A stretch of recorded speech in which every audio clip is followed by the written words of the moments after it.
savez, depuis une trentaine d'années, les arts et la culture subissent l'emprise du marché, la loi de la rentabilité et le règne de la finance. Et en parallèle, l'inégal accès à l'art et à la culture se perpétue. Pourquoi cela? Tout simplement parce que l'accès de toutes et tous aux arts et à la culture ne sont plus des priorités publiques. Et votre proposition de politique innovante de soutien à la jeune création s'inscrit exactement dans les dérives que nous dénonçons. Vous proposez non pas de soutenir les artistes émergents, mais au contraire de les éloigner encore plus des subventions publiques en les obligeant d'abord à financer par eux-mêmes leurs projets. Vous imposez donc dorénavant à chaque candidat à une subvention d'atteindre un montant minimum par du financement participatif.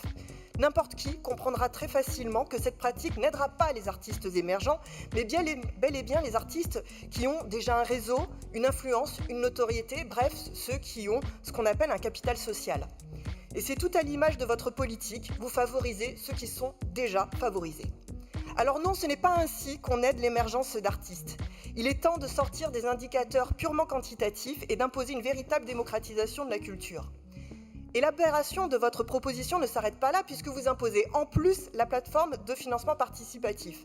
Alors pourquoi ce projet alors que cette plateforme fait partie de celles qui ont les taux de prélèvement, les taux de commission les plus élevés dans l'environnement des plateformes? Nous nous interrogeons en plus sur ce choix alors que d'autres plateformes comme Hello Asso par exemple ne prennent aucune commission. Nous appelons donc à voter contre votre politique culturelle pseudo-innovante. Cette vieille politique finalement, nous la subissons depuis trop longtemps. C'est celle qui consiste à pousser le monde de la culture dans une logique rentable, à se tourner vers des sponsors ou des soi-disant mécènes. C'est la logique du consumérisme, de la sélection par l'argent. La culture, rappelons-le, n'est ni un luxe ni une marchandise, c'est un bien commun qui a plus que jamais besoin d'une véritable politique de soutien.